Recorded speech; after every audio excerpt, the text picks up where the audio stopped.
Good evening, everybody, or good morning, wherever you are in the world. This is Getrude Matshe here in beautiful Melbourne, Australia. I am blessed with the presence of yet another creative woman coming to us all the way from Germany this time. Welcome to our tribe. Please tell everybody your full name, where you're based, how old you are, and share your story with us today. Thank you, Getrude. My name is Annabelle Baptista Baumann, and I go by B. I am 56 years old, and I'm based outside of Heidelberg, Germany. I've been in Germany since 2005, and we moved to Germany to support my husband's elderly parents. And my story, though, starts really at conception. My mother had a nervous breakdown when I was born, which put me in a foster home until I was 12 years old. And she came and returned and picked me up and took me from a middle class existence to poverty level with her and my 7 other siblings. And she wanted to have us back. And I understand that, although it was still hard for her and she struggled. And I learned from that, however, that I didn't really have a place, that I was sort of set adrift in the world as far as what my base was. And being a woman of color or a child of color, there wasn't a lot of representation of powerful women, of leadership among women of color. And so I was in a desert as far as having any sort of mentorship or any sort of icons that I could look to. And so my idea of success was that I could be a secretary. And I thought that that was the cap on my life. The only other thing I could be was the bionic woman. Those were my 2 choices. And I moved to Germany, and that's when I found Toastmasters, which is a speaking organization, and I started speaking. And I found my voice. And that's what brings me to you here today. Absolutely amazing. You came from very, very humble beginnings, huge transition for a young girl at 12 to be taken from one environment to another. You made choices that have brought you to the point that you're at now. I know that part of your bio told me that you are a humorist. You infuse humor in communication. Why is humor and laughter so important? And especially to you? Well, I remember, as I said, sort of this rough childhood. And what saved me was my sense of humor, my ability to laugh and see things from different perspectives. And so that's why I try to infuse humor in everything I do, and why I decided to become a motivational speaker and a humorist. And humor gives us so many gifts. I mean, we now know that it raises our serotonin levels, which lifts our mood. There are now humor therapists, and laughter is considered medicine. And it really has been considered medicine even since biblical times. Wow. So now you are in the world, you run workshops, you infuse your humor in your stand-up comedy. How did that start? Because stand-up comedy is a hard thing to do. Well, for me anyway. How did that start? And did that start when you got to Germany, or you were doing it before in the United States? No, it started when I got to Germany, and it actually started late in my life. I would say 3 years ago. I decided, yes, that I wanted to not only be a keynote speaker, but a humorous, motivational keynote speaker. And so then I was looking for opportunities to use humor, and I decided to try stand up. And so I went out to a club in Frankfurt that what an open mic is they say they'll give you 2 to 3 minutes, and then it rises slowly to 5 minutes, 10 minutes. And I decided to try that. And I'm a writer.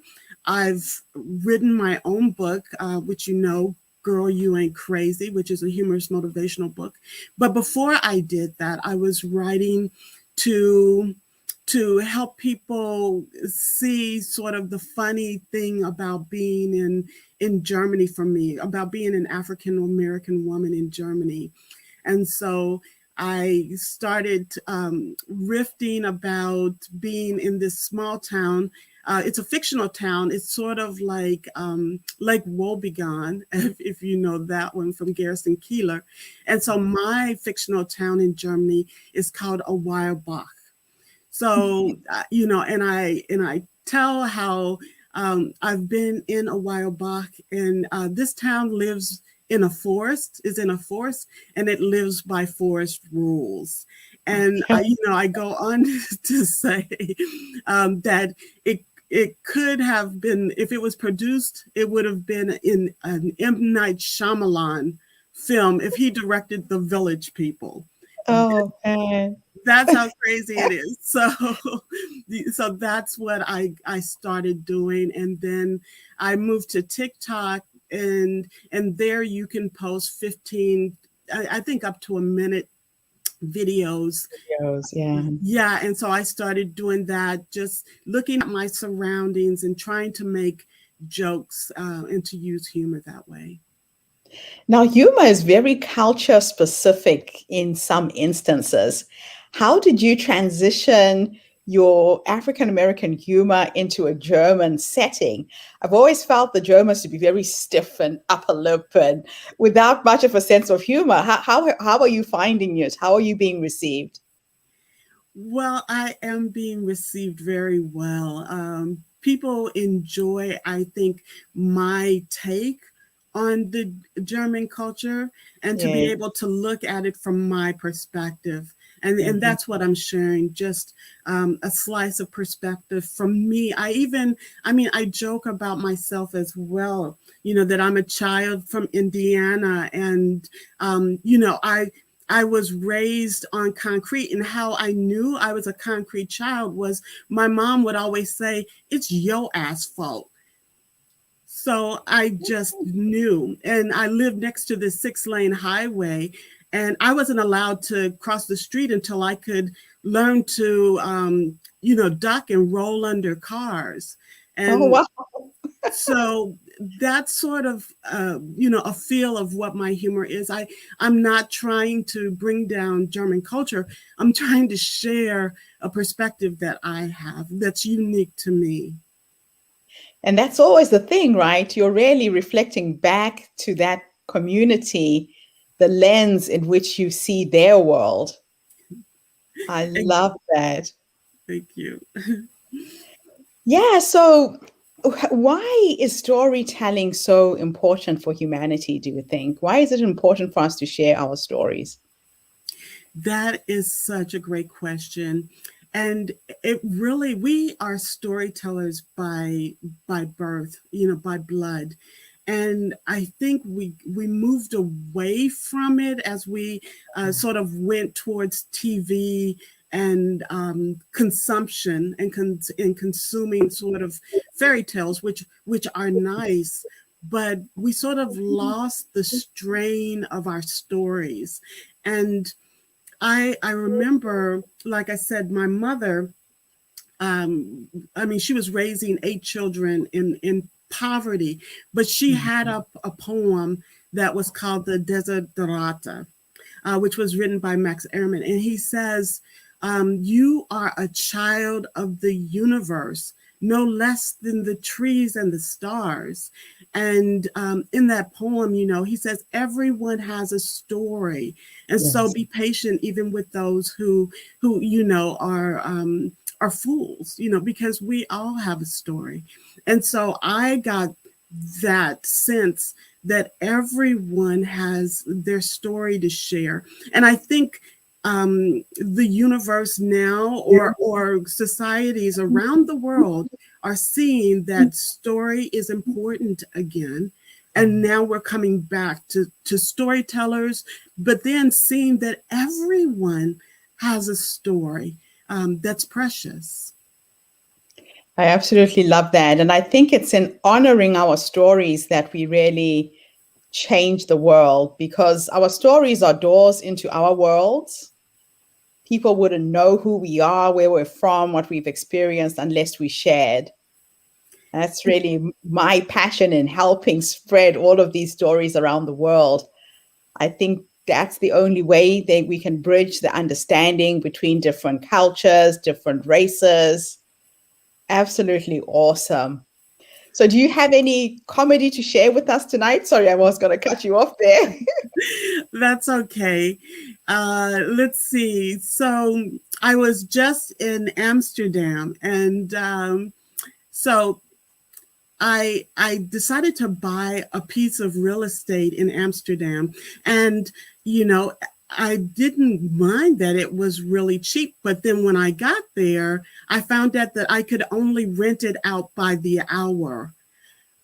I thought, the tales of prostitution was just innuendo. But when I went to the woman who sold me the property, she said, "Well, I will buy it back for you on a commission." And I said, "What? Why on a commission?" And she said, "Because you got it wholesale." Oh my gosh. Wholesale. Oh gosh. So Amsterdam was somewhere that you have just recently come back from, correct? Yes, yes. Oh, I Yes, we love were it. we were there the past weekend, and I try to use what's around me when I create my humor outside for TikTok. Yeah, I remember my trip to Amsterdam was very, very interesting, trying to buy a cup of coffee and being offered some, you know what. Yes, exactly. Yeah, there was. We went with another. Well, we met another couple there, and we were there for an event called Boom Chicago, which Right. is comedy festival in Amsterdam that took place over the past week. And it was great to be there. I was not on the ticket. I was not in the show, but I hope I'll be in the show next year. Oh, wonderful. So you're definitely going to apply for that.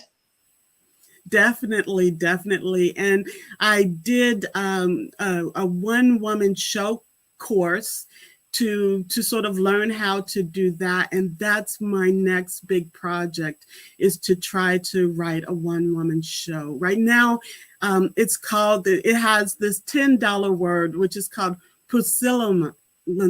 Pusillanimous is the way I say it, pusillanimous, and it means coward. And Okay. it's about all the ways that the world makes us cowardly. Oh, wow. Now, so you met your husband where? In the United States or in Germany? How did you two meet? That's a great story. Mm. So there's a jazz club called Wally's in Dorchester, Massachusetts, which is famous. And I lived in Dorchester at the time, and so this was my neighborhood jazz club that I went to on Fridays after work. Mhm. And my husband was there with one of his colleagues and friends, and they were speaking German. Well, I mean, Getrude, I had been in Germany in the National Guard during Okay. college. And so when I heard them speaking German, I said, "Oh, ich spreche ein bisschen Deutsch." Famous last words. I have been saying that ever since. Um, yes, but he was wonderful. They both were wonderful, and they were new to the U.S. Their company was a small company that had been purchased by SAP, and so they were on a training program. And so I showed them Massachusetts, and we all started hanging out together. And yeah, and he and I just clicked. Oh, that is just awesome. Absolutely awesome. And then you moved to Germany when? How long have you been in Germany? oh gosh, 17 years, I think now. We moved to Germany in 2005 because his mother was diagnosed about 5 years before with cancer. And Oh, then, yes, and then she had a tumor. And so we decided to move to Germany to be support. My husband is an only child. And we waited. We were together in the US for 5 years, a little over 5 years. And we waited until we could get the kids, my two kids, in college. And so we got them both into college, and then we moved to Germany and supported his parents. And then they both passed away within the next 7 years. oh, And yeah, and so here we have been. We get back. They're in Providence, Rhode Island, and we've tried to get back once a year. And luckily, we were there in March of last year, or March right before the pandemic started. oh, wow. So, Wow. That's fortunate. wonderful. You were very, very lucky you got to care for your in-laws before they passed. Yeah, that was really a gift to meet them. They were wonderful people.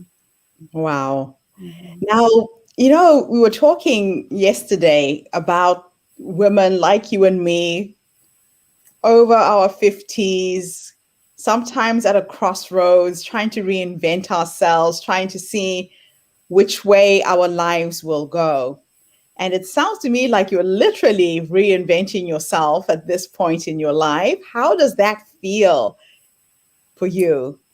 Well, it feels amazing, and it's about, for me, it's about courage, and that's the message that I try to give other women like myself that I call midlife beginners.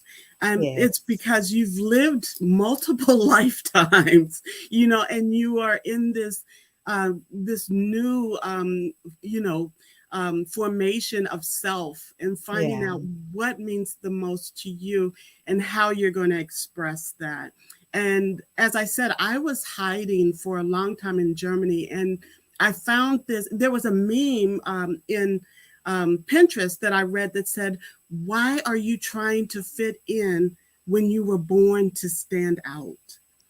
And mm, that was the message that really hit home for me and made me see that there's so much. And we all, as women, I think, and definitely my generation, born in the 60s and the 70s, have this sense of what it used to be like when women were basically housewives, and told that there was sort of a glass ceiling that we needed to stay under.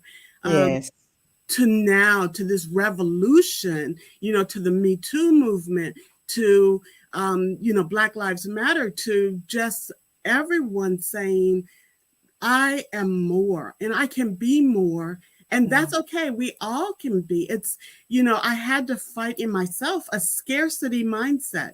yes. And And the there's choice is yours, right? We get to make that choice. exactly, Yeah, exactly. And I put up a Morpheus meme that said, we have become our own gatekeepers. yeah, yeah, With the internet, I mean, you can self-publish, you can create your own television show, you can, become a newscaster. Anything that is in you right now, I feel like you have every tool. But what's holding us back a lot is that little child self-doubt. inside of us, yeah, that's been told over 100,000 times in our lifetime, no, and we have to nurture that inner child and Yes. teach that child the language of power, the language of, and give her permission, Come out. yes, to come Come out out and and say, to be seen. And being yeah, seen can be very scary for all of us.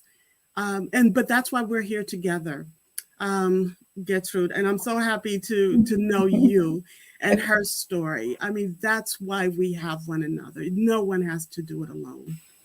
that is so true. And sometimes you just have to feel the fear and do it anyway. I've always said that I would rather live having failed and tried than having never tried and regretting that I should have.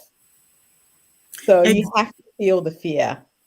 Exactly, exactly. And if we know, like you said, that on this other side of fear is everything that you can be, and we just have to break through that limitations, the limitations that we put on ourselves. And I know for myself that was a journey. As I said, I'm also a midlife beginner, and I too have these challenges that every day I, push myself and talk to myself and to my peers, and have, women around me who are striving and who are doing brilliant things. Exactly. Get yourself in a circle of other women who are doing what you want to do. Find a mentor, find a sponsor, find someone that you find to be brilliant or great, and then and then learn from that person. Learn from them. Yeah, just model, copy if you have to. You don't have to reinvent the wheel. No. Mm-mm. That is so, so true. So, based on what everything life has taught you, if you were to go back to that younger woman who was at that point of wanting to recreate her life, find who she really was, what 3 nuggets of wisdom could you give her? Let's say there was a woman who's listening to us tonight and she's thinking, hey, I'm over 50. I have no idea which way my life is going to go. 3 nuggets of wisdom. What would you share? Well, first, I would say courage. And courage is different from bravery because bravery says no fear. Courage says that you feel the fear, but you move past it. So find the courage in yourself. And sometimes that's just a little voice that says, tomorrow I'll try again. So find that in yourself. Creativity. Practice creativity. You are a canvas, and all that you bring with you is a tapestry. So you don't need to lose anything that you were before. You will just build on that. Think of yourself as a collage. And I would say, start a board for yourself, of things that are interesting to you, are beautiful to you, that you would strive for, and look at that board every day and give yourself permission to gain those things, to move and to become more than you are today. Sometimes we think when we're being put down that we're being buried, but actually we may just be being put in soil to grow. And so give yourself that permission to grow. Oh, I love that. And that analogy of being put in soil, you just have to water that seed. It might not happen immediately, but if you've got that vision and that dream, you need to feed it. You need to water it until it comes and it breaks ground, and then you can see it. Beautiful, beautiful way to end our interview. Now, let me take you with the last question into the future. If we were to teleport you into the future and your past, your present, and your future existed at the same time, and you could have a conversation with a 100-year-old you, based on how you've lived your life, what would you say to that woman? I would say to the 100-year-old me, thank you. Thank you for giving me these memories. Thank you for not being or feeling the fear and doing it anyway. And I would definitely hug her, and she would be the role model that I have always wanted.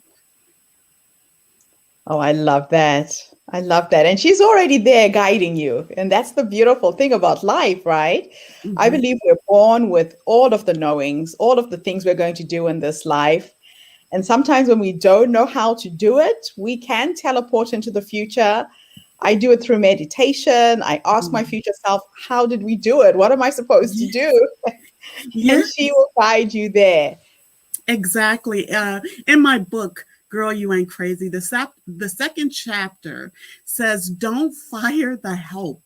And that you are your help, and Yes. that person that's in you needs your self-talk, needs you to communicate and to bring that, like you say, to bring that next version of yourself Mhm. out, So yeah, don't, as Maya Angelou said, I got my own back. So it's great if you have Yes. friends and support, but don't forget that little girl in you, to nurture her and to bring her along with you, because self-talk is sometimes more important than what we're actually saying to other people, because we can say anything to other people, but what are Yeah. we saying to ourselves? What is the message we're giving ourselves?